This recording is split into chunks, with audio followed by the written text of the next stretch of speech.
Boa noite, mais uma vez. Boa noite aos internautas que estão sempre aí nos prestigiando. Sejam todos bem-vindos à nossa 13ª jornada de palestra do Amar, que demos início no dia 25, no domingo, com o 6º Encontro da Juventude. Foi a abertura com o tema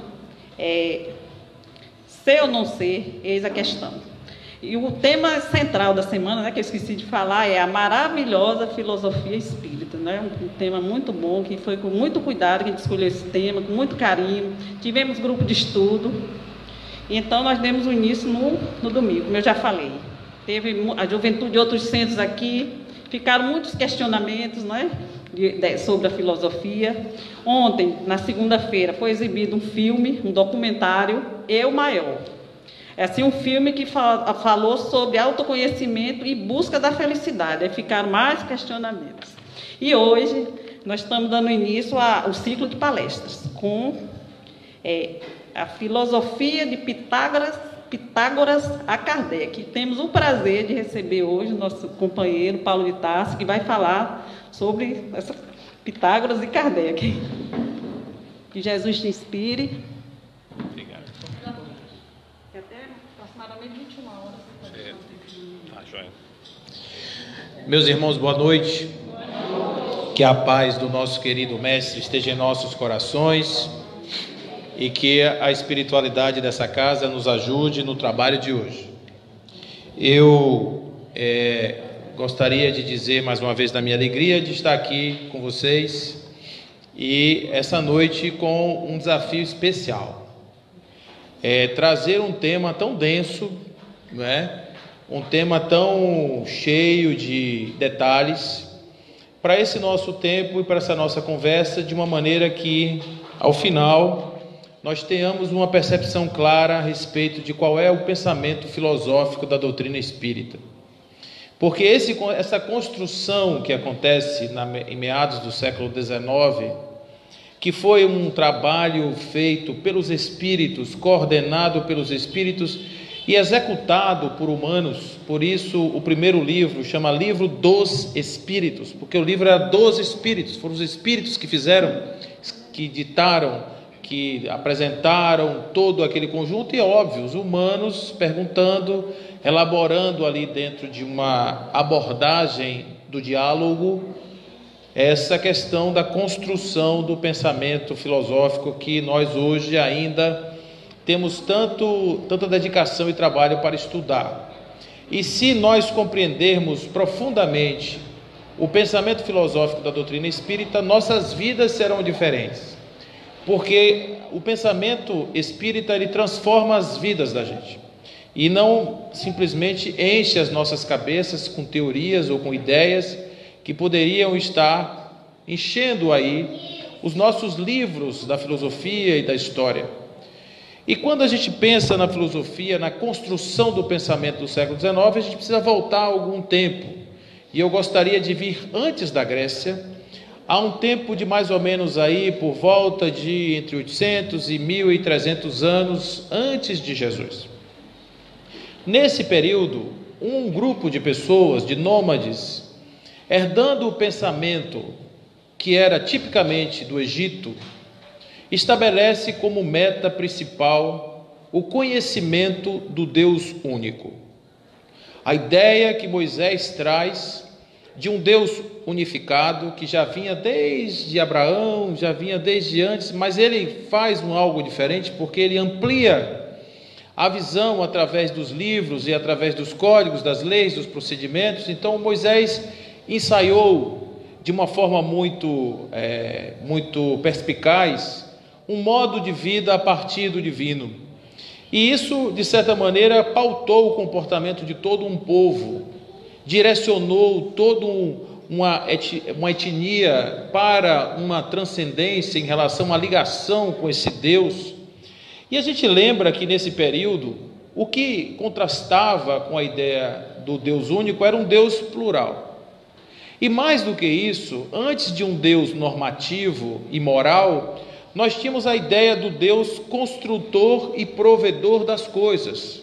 Então, para o homem, Deus era o trovão, o raio, a chuva, as coisas que ele não podia explicar, ele colocava na mão de Deus e dava a Deus a possibilidade de resolver.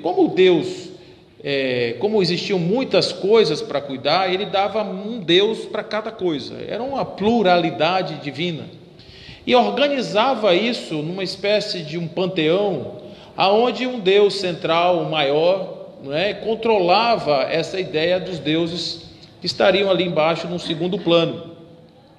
E essa era a ideia normativa, e todo o ser vivo que tentava entender as coisas da natureza e não compreendia, ele ia para esse recurso de entregar na mão de Deus e dizer: quem faz são os deuses, as forças divinas. Mas a partir do momento em que esse Deus inteligente, que conversa com o homem, que tem um preceito moral, não mate, não roube, não faça outras coisas, e começa a criar outras leis, a gente começa a ter aí um outro tipo de pensamento, de subserviência do homem e de apartamento do homem desse Deus. Qual é o grande princípio da filosofia mosaica? O homem é um ser apartado de Deus, embora seja sua criatura, seja criado por Deus. E uma outra característica que vai ser depois herdado pela igreja o homem tem soberania sobre a terra. Tudo na terra foi criado e deu ao homem a primazia do uso do solo, dos animais, de todas as coisas. Era o homem quem dominava tudo isso.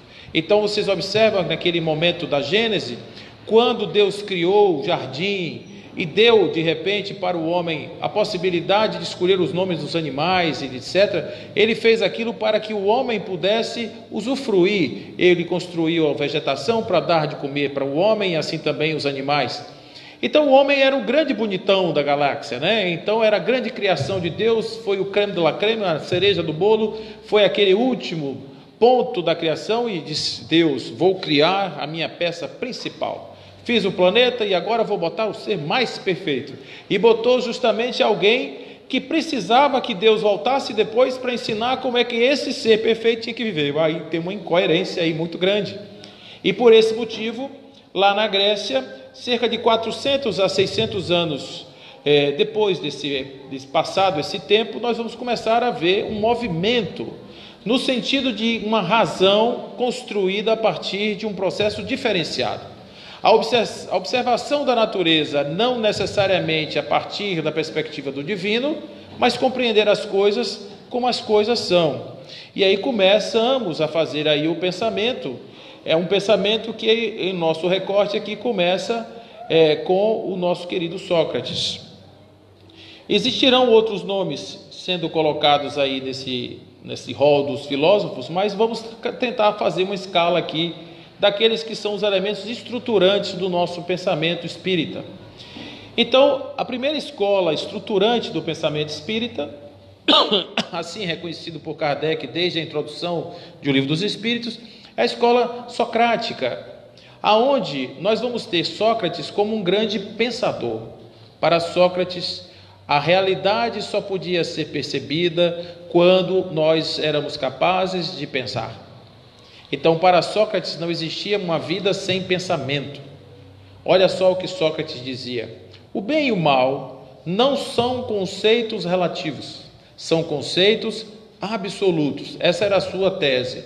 E que para compreender o bem e o mal, você tem que ter conhecimento para poder distinguir de forma, na sua razão, o que é o bem e o que é o mal. Para que você possa identificar o que é o bem e o que é o mal, você tem que ter razão, conhecimento.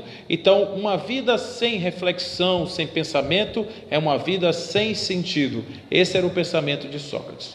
Sócrates era um homem que inaugurou também uma forma interessante de questionar as coisas, e o pensamento de Sócrates era justamente aquele pensamento que partia do nada. Sócrates, para chegar a uma conclusão, ele partia da sua mais absoluta ignorância. Isso é uma coisa importante, porque o que acontece de ordinário é que quando nós estamos com nossa cabeça cheia de conceitos e preconceitos, quando a gente ouve uma coisa que pode ser até uma verdade, a gente não escuta. A gente só quer escutar o que a gente pensa, que combine com o nosso pensamento, não é verdade assim? Então, Sócrates dizia: eu só sei que nada sei. Então, quando alguém dizia: mas que cachoeira linda! E ele diz assim: o que é o lindo? Aí a pessoa diz assim: você não sabe o que é o lindo? Eu disse: não, por isso que eu estou lhe perguntando. E a partir desse pensamento, dessas perguntas tolas, ele não sabia o que era, ele queria que a pessoa dissesse. A pessoa está dizendo que uma coisa é uma coisa sem saber o que é, então ele queria que a pessoa pensasse sobre isso. E o grande crime de Sócrates foi justamente colocar as pessoas para pensar. Esse era o método que ficou conhecido como maiêutica, é o método do parto, você parir uma ideia. E ele fazia isso através também de diálogos. Era muito interessante a sua forma de filosofar, porque ele fazia isso através de conversas. E na sua escola, a escola de Sócrates, tinha um discípulo especial que se chamava Aristócles. Alguém aqui sabe quem é Aristócles? Ninguém nunca ouviu falar de Aristócles? Aristócles era o nome oficial de Platão. E por que ele chamava Platão? Porque ele tinha os ombros largos. E Platão era isso, era uma pessoa grande. Então Platão, ele era um discípulo de Sócrates, e que ele, graças a Platão, nós conhecemos a filosofia de Sócrates, porque Platão escreveu livros trazendo a lume a ideia do que era o pensamento socrático. Lembrando uma coisa importante, que Sócrates no seu tempo, ele já falava de espíritos, ele já falava do seu daimon, seu dímon, que era o espírito que depois Aristóteles vai dizer que quando esse espírito está em alegria e plenitude, vai constituir o estado de eudaimonia, não é? É o estado de plenitude espiritual. Então Sócrates já tinha uma ideia de um espírito que o inspirava a pensamentos nobres, a coisas grandiosas, e ele usava muito isso, não é, na sua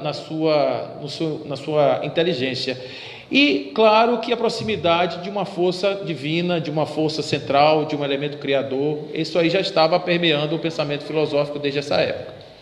Bom, Platão, ele tem uma característica diferente de Sócrates, porque Platão, ele imaginou a realidade em dois planos. O primeiro plano, que ele chamou de mundo das ideias ou mundo das formas, era um mundo ou um lugar ou um estado onde tudo era absolutamente perfeito. Então, se tivesse um círculo, seria o círculo perfeito. Se tivesse uma laranja, seria uma laranja perfeita. Se tivesse um cão, seria um cão perfeito. E um homem, o homem perfeito. Isso no mundo das ideias, no mundo das formas. Mas existia um outro mundo, um outro plano, que é o mundo dos sentidos, a partir do qual nós percebemos o mundo a partir da visão dos nossos sentidos. Então, não necessariamente a realidade que nos era apresentada pelos nossos sentidos correspondia àquilo que é o modelo de perfeição do mundo das ideias. Então, olha que coisa legal. Quando a gente vê um cachorro, e vê um cachorro pequenininho, um chihuahua, bem pequenininho, aquele cachorrinho, não importa a cor que ele tenha, do pelo, etc. E quando a gente vê um dog alemão enorme, quando você bate o olho nesses dois animais, você sabe que é um cachorro, não sabe?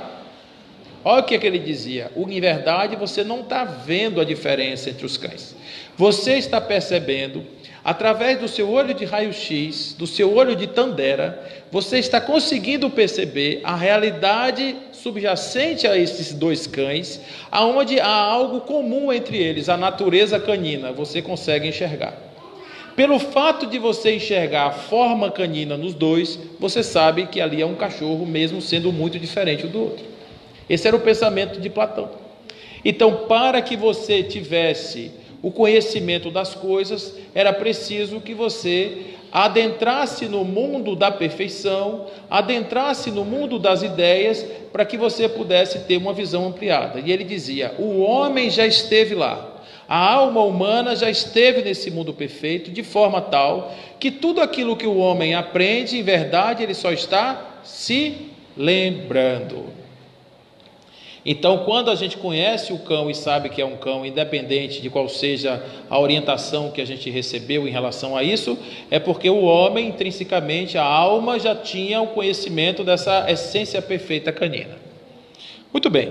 Além desse pensamento de Platão, que era um pensamento interessante, existia a alegoria, tal da alegoria da caverna. Quem aqui conhece?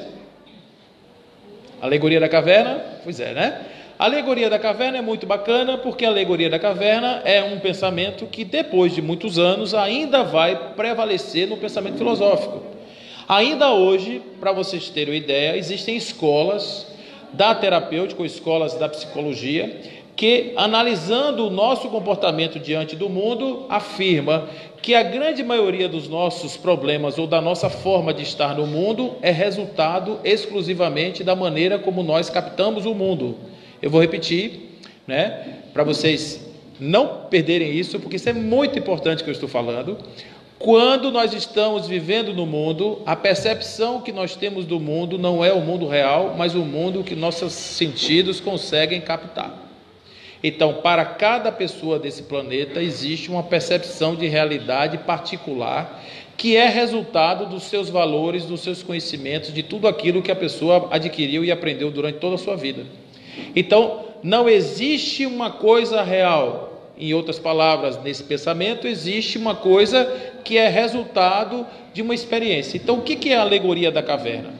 A alegoria da caverna é o seguinte: você tem, os homens estão na caverna, e você tem uma projeção. Quem já fez aqueles bichinhos de mão que faz quando faltava luz, botava a vela em casa, ficava fazendo bichinho de mão, né, assim? Esses bichinhos de mão é mais ou menos o que acontecia. Então, na alegoria da caverna, os homens acorrentados, olhando para uma parede que refletia a luz de uma fogueira, e as formas que passavam à frente da fogueira eram projetadas na parede.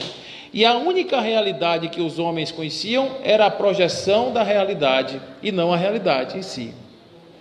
Quando um desses homens se soltava e ia em direção à saída da caverna, para ter o objetivo de encontrar a realidade concreta, objetiva, real, ele tinha aquele efeito, quando você está no escuro que sai na luz, o olho fica assim, né? Ele ficava com aquele efeito fotofóbico, né? Ele ficava com aquele efeito, o olho ficava todo fechado, e só depois de um tempo ele ia se acostumando com essa realidade, para então ele perceber a realidade fora da caverna. Quando ele percebia a realidade, o que ele fazia? Ele dizia: nossa, existe um mundo depois das formas, então eu tenho que chamar os meus amigos. Aí ele voltava para lá, para chamar os seus companheiros, para dizer: olha, lá fora tem um mundo. Ninguém acreditava, dizia: você é doido, rapaz. Olha aqui o mundo real aqui, ó, na nossa frente, a gente está vendo com os nossos olhos. E ele dizia: não, isso é só uma projeção na parede, vocês precisam acreditar nisso. E esse pensamento era um pensamento muito moderno para aquele momento. Mas também na escola de Platão existia um aluno especial, e esse aluno vai revolucionar o pensamento filosófico da humanidade, e esse era Aristóteles. Aristóteles era aluno de Platão, e ele esperava que quando Platão morresse, ele iria continuar tomando conta da academia de Platão. Só que isso não aconteceu. Platão não o elegeu como o sucessor, e ele então sai da academia para fundar o Liceu, que era uma outra escola toda sua, aonde ele podia exercer o seu pensamento. Então, o que é que Aristóteles dizia? Muitas coisas interessantes, mas, por exemplo, ele dizia assim: a realidade objetiva não está no mundo imaginário, ou o mundo das ideias, mas está no mundo real. E tudo o que você precisa para perceber a realidade é usar os sentidos. É tudo o contrário. Ele dizia: a realidade você tem que perceber nas coisas e não na imaginação de um mundo que transcende as coisas.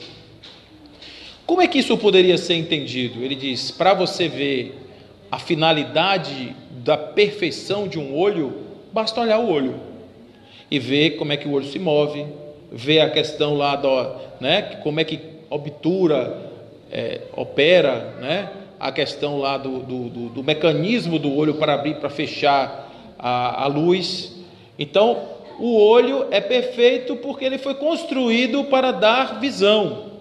Na medida em que o olho dá visão, ele é perfeito. Então, se você quiser saber a finalidade de um olho, basta analisar a fisiologia do olho. Esse era o pensamento de Aristóteles. Tem uma outra comparação que talvez fique mais simples. Você vê um cachorro, eu estou falando de cachorro, né? Aquele cachorro comprido que a gente chama de salsicha. Para ele dizia o seguinte: se você quiser saber a finalidade desse corpo, pense ele entrando numa toca para pegar um animal lá dentro. Tinha que ser daquele jeito, porque se fosse troncudo ele não passava. Se fosse Platão, não entrava na toca para pegar bicho nenhum, né? Por que é que a cobra tem veneno? A cobra tem veneno porque não tem mão para pegar um garfo, uma faca para comer. Então ela tem que fazer a digestão fora, através do veneno, porque o veneno é a digestão, que já começa a digestão do animal do lado de fora da barriga da cobra. Quando ela come, já está um animal já em processo de digestão.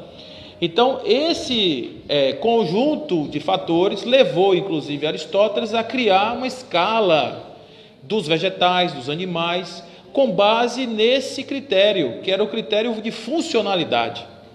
Muito bacana esse pensamento dele. Mas tem um pensamento interessante de Aristóteles, que é o pensamento do motor primeiro. Esse, para mim, é uma das coisas mais revolucionárias do pensamento dele, porque ele começa dizendo que algo que se move tem que se mover por algo em movimento. Consegue? Isso é complicado de entender? Alguma coisa que vai se mover tem que ser empurrada por alguma coisa que está se movendo. Por exemplo, vou dar um exemplo aqui para vocês. Esse copo, se eu ficar parado na frente dele, ele vai se mover? Não, ele só vai se mover se meu braço fizer assim. Ele se moveu, porque meu braço está em movimento, moveu, alguma coisa está em movimento que move. Então, o pensamento leva ao movimento, quer dizer, na verdade, o movimento inicial leva ao movimento. E aí, olha o que ele faz com Platão, porque ele ficou com raiva de Platão. Ele diz assim: é assim, espera aí que eu vou destruir sua ideia do mundo das ideias. Então, se você tem um homem perfeito no mundo das ideias, que corresponde aos modelos projetados de homens no mundo dos sentidos, então quer dizer que alguém perfeito criou esse homem perfeito.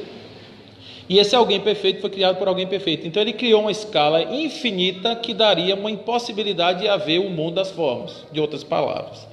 Então era assim que eles faziam. Eles usavam a razão para desconstruir o pensamento anterior, mas observe que não era de todo. Eles aproveitavam uma parte do pensamento e depois eles aperfeiçoavam o pensamento, mudando o que não estava legal e botando as coisas mais na frente. Esses pensadores que vão abrir escolas como Epicuro, por exemplo, que abriu o epicurismo, e ele vai falar sobre a liberdade do homem de viver os seus prazeres, de viver a sua vida de satisfação, uma vida de realizações e satisfações. Isso é muito legal na escola de Epicuro, embora ele seja considerado por Epicteto, um outro filósofo, um degenerado e corrigível, não é? Um degenerado incorrigível, porque ele era considerado o pai do hedonismo, da cultura, da sensação e etc., mal interpretado, inclusive, Epicuro. Nós temos um homem muito interessante, Diógenes. Diógenes pregava o desprendimento total de tudo.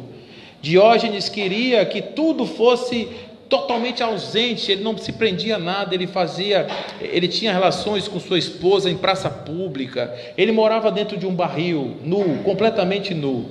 E conta uma história interessante de Diógenes, que ele estava na praça tomando sol, quando chegou Alexandre o Grande, chegou de junto dele e disse assim: é o senhor que é o senhor Diógenes? Ele dizia: eu mesmo. É verdade que o senhor é um homem totalmente desguarnecido de desejo? Ele disse: exatamente, eu sou totalmente desguarnecido de desejo. O senhor não tem nada que o senhor deseje? Nada, absolutamente nada. Ele fez: eu tenho um desejo. Aí todo mundo: Diógenes tem um desejo, meu Deus, o mundo vai acabar. E ele disse: o que é que o senhor deseja? Eu sou Alexandre o Grande, posso realizar tudo o que o senhor quiser. Eu só desejo que o senhor não me tire o que não lhe pertence. O senhor não me tire o que o senhor não pode me dar. Aí ele disse assim: e o que seria isso? O senhor se afasta um pouquinho, porque o senhor está na frente do sol e eu estou precisando tomar um solzinho agora de manhã, o senhor está fazendo sombra em cima de mim. Esse era o desejo de Diógenes. E ele era considerado um homem cão, porque ele, bebendo água num lago, no rio, ele estava com sua cumbuquinha lá pegando água, chegou um cachorro bebendo água do lado dele, sem cumbuca nenhum. Ele disse: você é mais inteligente que eu, porque eu preciso de cumbuca e você não precisa de cumbuca, você já está mais evoluído do que eu. E ele era considerado um homem cão, porque ele queria viver assim, na natureza pura. Então, observem, gente, que o pensamento, do ponto de vista filosófico, ele vai se estruturando à medida que a sociedade vai amadurecendo. Esse pensamento vai ficando mais sofisticado. Porque os conhecimentos vão ampliando, a gente vai tendo um pouco mais de conteúdo e as coisas vão caminhando. Naquele lado da transcendência, além de Moisés, nós temos aí também antes, né, nesse período de mudança do período antes de Cristo, depois de Cristo, essa virada, nós temos exatamente Jesus como um grande filósofo da humanidade que nos apresenta na sua tese a inclusão do amor como possibilidade máxima de manifestação do divino em nós, e é da nossa igualdade, ou nivelando todos os homens em uma mesma condição. Então, para Jesus não haviam os maiores e os menores, haviam todos iguais. Havia a ilusão do grande, que ele dizia: aquele que quiser ser o maior, seja o menor. Ele usava uma espécie de uma dissonância, né, de cognitiva, ele usava uma espécie de uma confusão, para poder justamente mostrar que não havia, tudo era ilusório e que nós todos éramos a mesma coisa, que não adiantava ostentar no coração nada que fosse alguma coisa do passageiro aqui da terra, porque isso não iria absolutamente nos trazer nenhuma graça.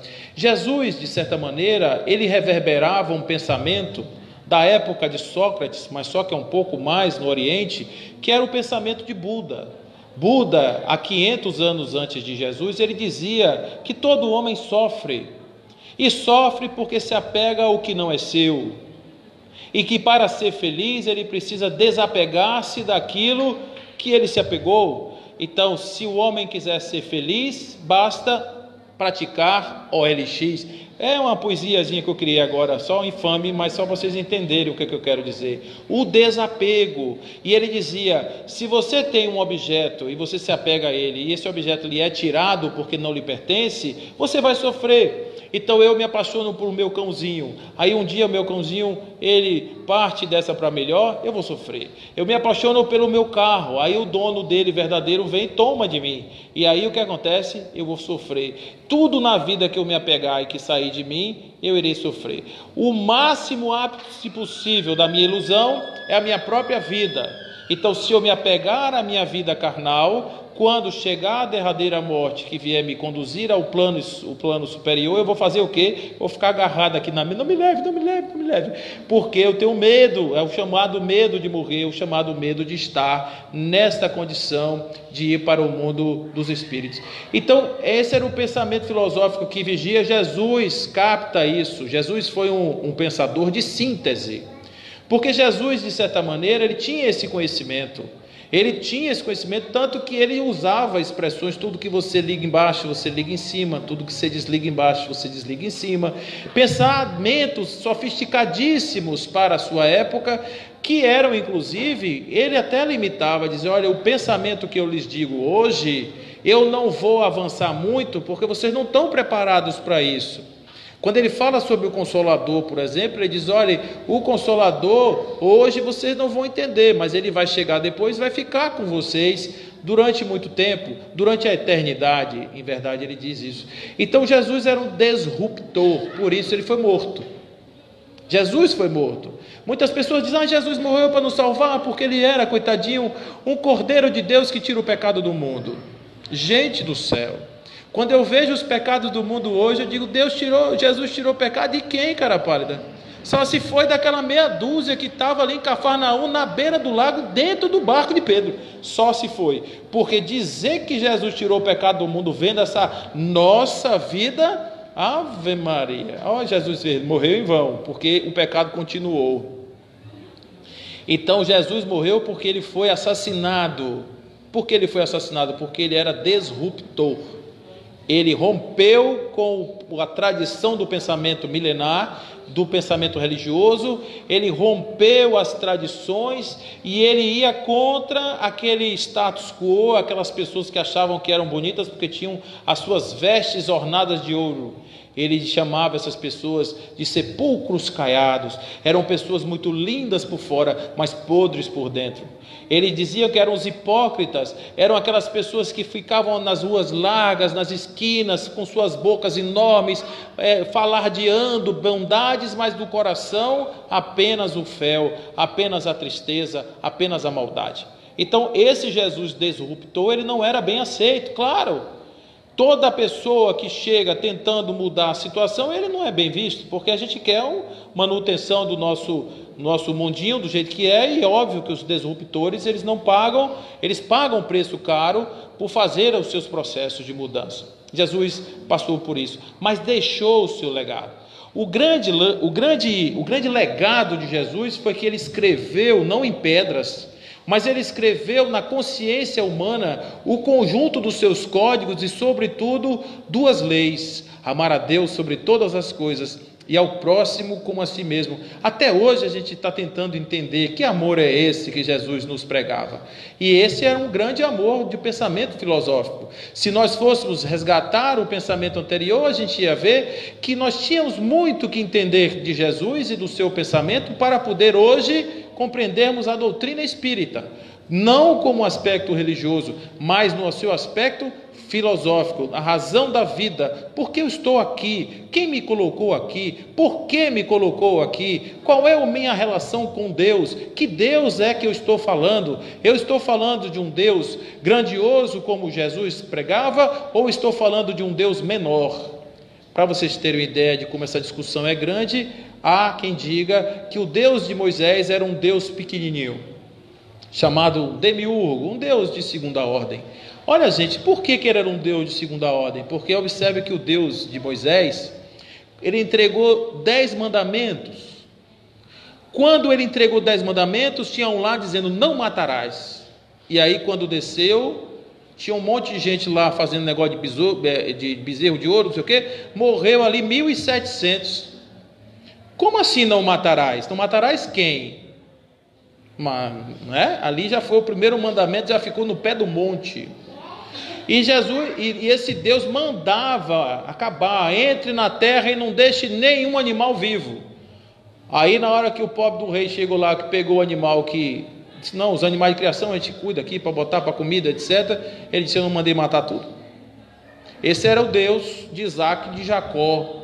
Esse era o Deus que subiu no monte, que dizia assim: se subir eu mato. Era aquele Capitão Nascimento, né? Ninguém me acompanha, ninguém sobe, só eu, só Moisés. Então era assim. O Deus de Jesus era o Deus amor, que esse não tinha nada de lei, de não faça isso, não faça aquilo. Não, eram leis de transformação do homem, transformar o homem em algo diferente do que o homem achava que era, a partir da internalização do sentido de Deus. Jesus foi o grande filósofo realmente da humanidade.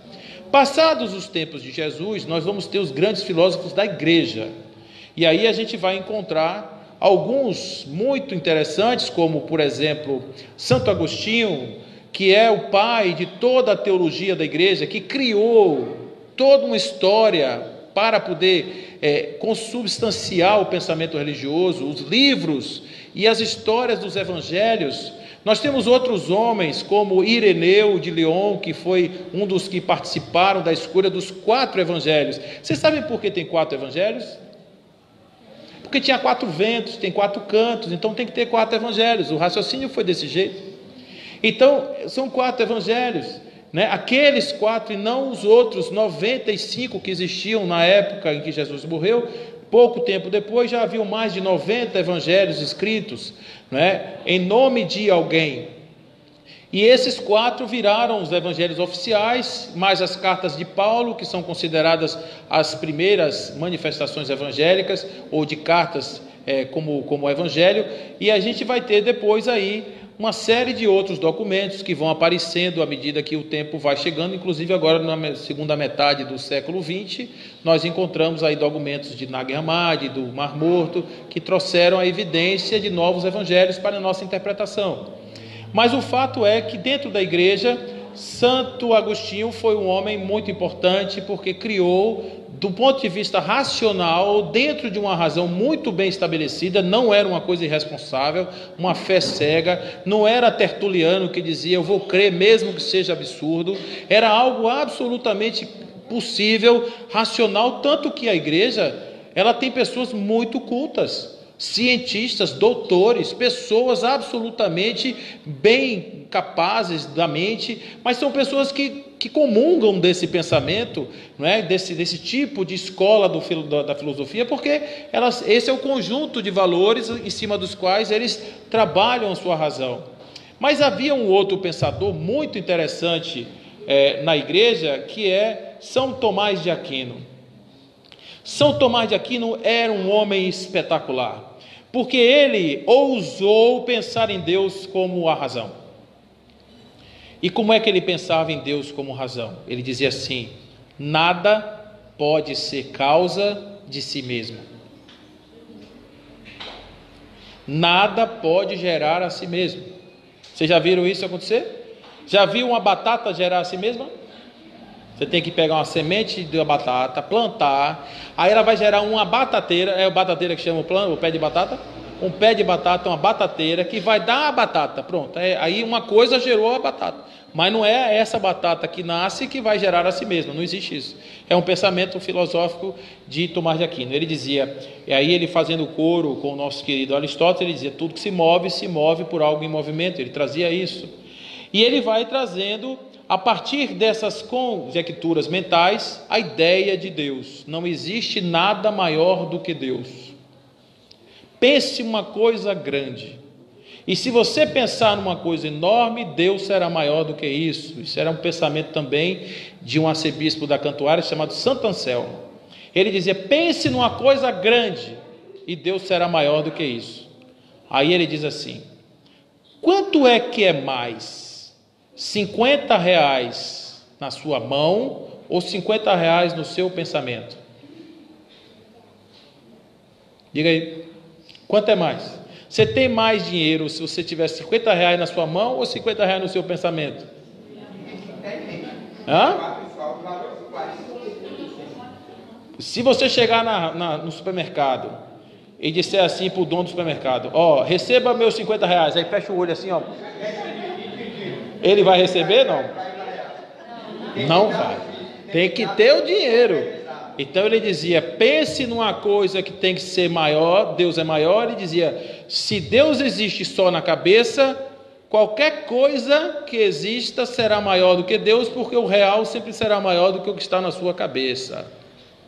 Então, para que Deus seja maior do que tudo, ele tem que existir. Não é lindo isso? Isso é filosofia, gente. Olha que legal isso. Ele tem que existir. Então Deus existe aí.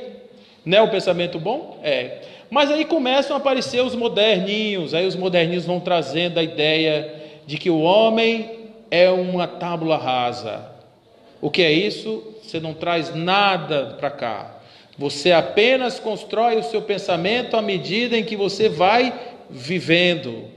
E aí o homem vai escrevendo a si mesmo. Isso dá ideia, inclusive, para a criação de uma escola de comportamento que chama behaviorismo, que é aquela escola que vai pautar todo o nosso comportamento a partir do condicionamento de uma ação. Ou seja, me dê um menino que eu lhe dou um advogado. Esse era o pensamento do behaviorista.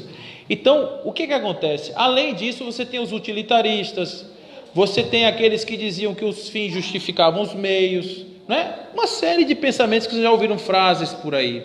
Mas eu queria chegar no século XIX, que é importante que nesse século XIX nós temos o pensamento de Rousseau, que vai nos trazer uma escola que vai influenciar no século XIX. O pensamento de Rousseau era o pensamento do homem absolutamente bom. Não é o homem que é lobo do homem de Thomas Hobbes, mas é o pensamento do homem que nasce bom. Quem é que estraga o homem? A sociedade. A sociedade estraga o homem. O homem nasce perfeito, mas quando cai no mundo, o mundo estraga o homem. Né? Então, Rousseau, ele dizia, o homem é perfeito.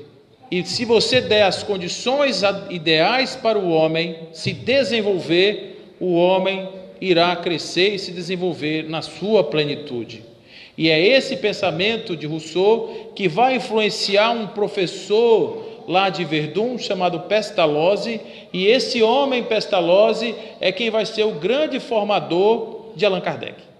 Então Allan Kardec estuda em Verdun, na Suíça, pelas mãos de Pestalozzi, ele conhece um livro chamado Emílio, que foi um livro de Rousseau, que falava a respeito da pedagogia do amor, através da potencialidade das pessoas, através do desenvolvimento das capacidades intrínsecas do ser. Ele poderia se desenvolver, ele poderia ir criando as suas próprias condições e se desenvolvendo para chegar até a condição de um ser perfeito. O homem não tem limites. Segundo Rousseau, nós podemos construir os limites que nós quisermos nos impor. O limite de um pequeno mundo, ou o limite de um grande mundo, ou a ausência total de limites é apenas um desejo, é apenas uma vontade. Nós temos o livre-arbítrio, e o livre-arbítrio nos impõe a ausência do limite. A gente pode ir além dos pássaros. Então, Leon Denis vai dizer: tão grandioso, uma figura feita por amor, feita para amar, tão grandioso que com um pensamento pode abraçar o infinito, e tão pequeno que a sua alma pode ser encarcerada num corpo frágil e vulnerável.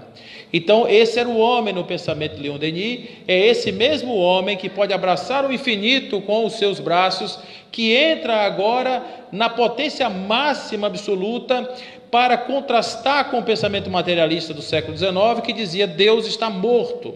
Por que isso? Porque todo o pensamento dos homens da religião agora eram contestados, desde as observações de Copérnico, de Tycho Brahe, de Galileu, esses homens todos que fizeram, de Giordano Bruno, que pensaram no universo diferente do da igreja, pensaram na possibilidade da Terra não ser o centro do universo, de ser o Sol, de as coisas não serem exatamente da forma como que a igreja contava. Isso tudo foi enfraquecendo o poder da igreja e dando à ciência uma vida forte e vigorosa, ao ponto de dizer, quando Laplace apresenta para Napoleão a sua tese sobre a questão dos movimentos celestes, sobre as dinâmicas celestes, ele diz assim: eu gostei muito da sua tese, perguntou Napoleão, mas eu não vi aqui Deus. E ele dizia: eu não precisei desta hipótese.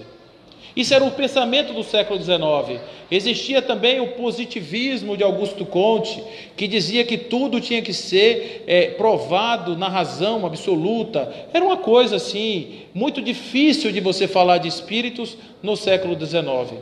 Aí aparece a revolução das mesas girantes, aparece Allan Kardec, um professor de criança, sendo inserido no contexto agora de ter que mostrar que havia um espírito sim, que havia um mundo espiritual sim, que Deus existia sim, que a nossa existência estava pautada em 5 princípios, que era a existência de Deus, a imortalidade da alma, a comunicabilidade entre vivos e mortos, a pluralidade dos mundos habitados, um pensamento de Giordano Bruno e a reencarnação, os 5 princípios da doutrina espírita. Ele falava da religião natural, ele falava da igualdade do pensamento entre os homens, e esse homem, Allan Kardec, recebe dos espíritos a filosofia espírita, que nos apresenta o homem como um ser espírito encarnado, e a partir daí a relativização dos valores da vida material, apenas para nos lembrar que tudo na vida é passageiro, exceto o motorista do ônibus e as pessoas. Não é assim que a gente diz? Então, nessa nossa condição de seres passantes, nós estamos aqui em caráter evolutivo. Nossa vida tem um sentido na medida em que hoje somos menos do que ontem, onde somos menos que amanhã e mais do que ontem. Nós estamos evoluindo, estamos crescendo, nos desenvolvendo. Para isso temos várias vezes, chegamos, saindo, e sobretudo a mãe da filosofia agora encontra o seu verdadeiro aguilhão. A filosofia originalmente é criada para explicar ao homem o sentido da vida por conta da finitude. E agora a morte perde completamente o sentido, porque a doutrina espírita vem dizer que a morte não existe, é apenas um estado, uma transição entre um mundo e um outro mundo, e que nós podemos ressignificar toda a nossa vida a partir da perspectiva da nossa infinitude. Então, gente, é um pensamento rico, é um pensamento calcado. Poderíamos dizer que Kardec foi longe, porque realmente, assim como outros, ele também subiu nos ombros dos gigantes. Ele enxergou longe porque ele foi preparado para isso. Ele foi preparado para trazer hoje a doutrina espírita, que dentro da nossa particularidade brasileira, ela virou muito uma religião dogmática em alguns pontos, embora a gente diga que não, mas algumas coisas ainda estamos presos às nossas tradições, mas isso é um processo de transição. Foi importantíssimo que nós assimilássemos a doutrina espírita a partir da perspectiva do Cristo, porque isso nos deu a possibilidade de depois fazermos uma análise mais profunda da doutrina, considerando esses pressupostos do Evangelho, e isso vai ser muito bom para todos nós. Mas o mais importante de tudo é que nós temos na mão não algo que foi inventado por alguém, que recebido embaixo de uma árvore, recebido em cima de uma floresta. A doutrina espírita é a construção dos milênios do pensamento humano. A doutrina espírita é a formulação de síntese. Por isso que quando Allan Kardec escreve a Gênese, ele faz questão de dizer que a doutrina espírita é a terceira revelação. A primeira seria de Moisés, a segunda seria de Jesus e a terceira seria a doutrina espírita, porque ela se baseia em tudo aquilo que já existiu, tudo aquilo que foi dito, tudo aquilo que está sendo trazido para o tempo de hoje, adaptada a uma realidade. E fala sério, quando a gente pega aquele livro, pega o Evangelho, abre de qualquer jeito, a gente vai ver uma passagem que explica nosso dia de ontem. Acontece isso com vocês? Muito frequentemente nós vamos encontrar coisas que são atuais, pensamentos atualíssimos, e o mais de tudo é a situação de que mesmo a ciência, a mais profunda ciência, ainda não conseguiu sequer derrogar um único tio dos livros de Allan Kardec. Isso para nós nos dá um conforto enorme, porque inaugura um momento onde nós temos aí a fé raciocinada, a possibilidade de sermos os protagonistas da nossa vida. O mais importante dessa conversa toda aí que eu tenho com vocês na noite de hoje é dizer que a doutrina espírita nos empodera. O pensamento filosófico humano nos empodera de uma razão que não está aí sendo colocada para ser posta em xeque. Ela está aí para ser apresentada à razão humana em qualquer tempo, em qualquer país, em qualquer lugar, e ela se sustenta, porque a verdadeira fé é aquela que consegue enfrentar a razão frente a frente em todos os tempos da humanidade.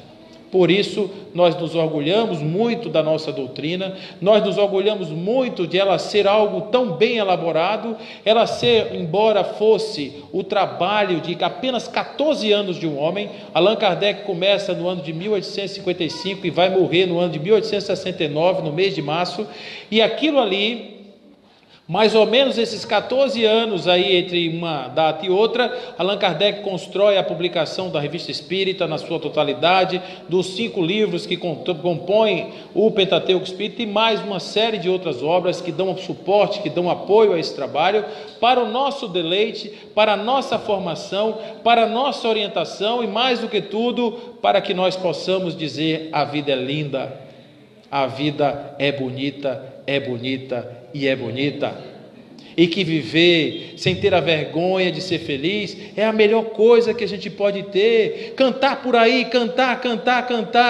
não é? E fazer isso da forma mais grandiosa, sem nenhuma vergonha de sermos eternos aprendizes, porque essa é a essência da vida. Quando a gente acorda de manhã e que a gente acha que nossa vida está tão pequena, é porque a gente não lavou o olho direito, é porque a gente não acordou direito, a gente está na caverna, a gente está enxergando o mundo pelo Facebook, pelas notícias do jornal, pelo pessimismo do vizinho. A gente não está saindo da caverna, a gente não se permite fazer o voo para a liberdade, a gente não consegue fazer isso. E o que mais que a gente faz? A gente se aprisiona cada vez mais e mais.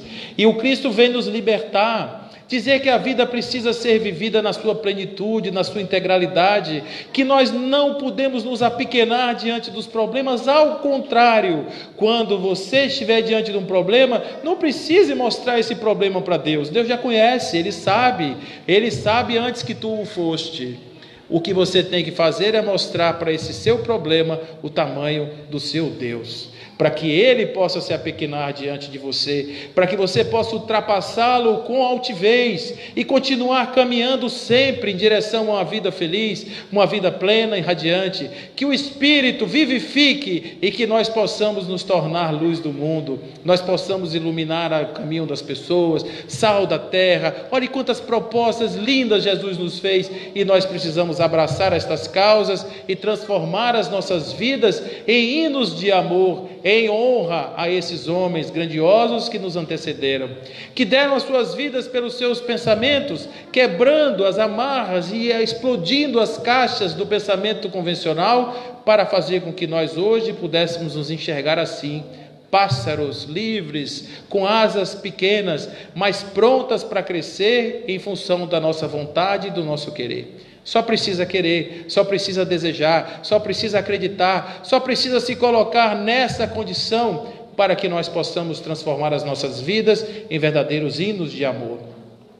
Eu fiz um trabalho desse tipo para um encontro nosso, um evento que aconteceu aí na Federação Espírita, e eu preparei um esquema, eu às vezes faço isso, um esquema ordenando o pensamento e tal das coisas, e botei aqui alguns resumos, algumas questões nesse papel.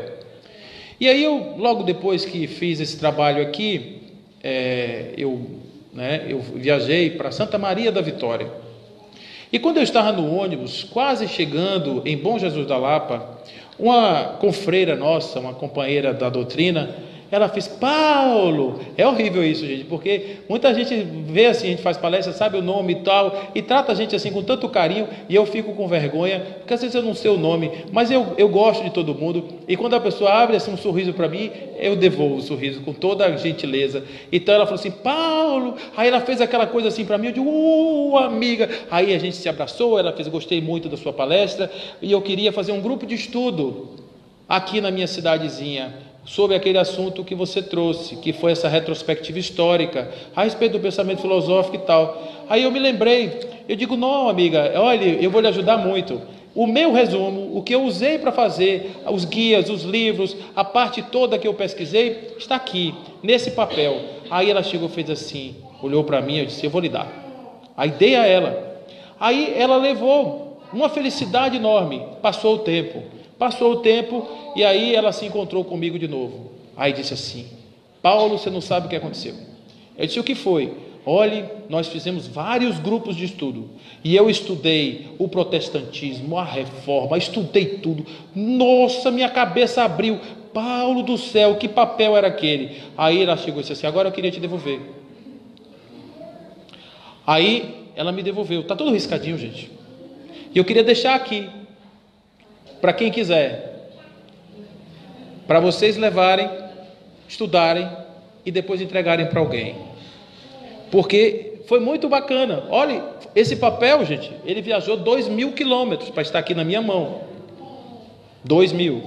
E assim nós podemos fazer com as nossas cabeças e sobretudo com as nossas vidas. Se as nossas vidas forem capazes de voar no tempo pelo nosso exemplo, e ao invés de sermos aqueles que falam, que nós sejamos aqueles que vivem a nossa verdadeira doutrina, em breve nós teremos um mundo regenerado, porque o mundo só vai se modificar quando nós fizermos o nosso trabalho de usar a cabeça para pensar, porque conforme dizia o nosso querido Sócrates, a vida só vale a pena ser vivida quando a gente pensa na vida que a gente vai viver. Fiquem com Deus, que assim seja.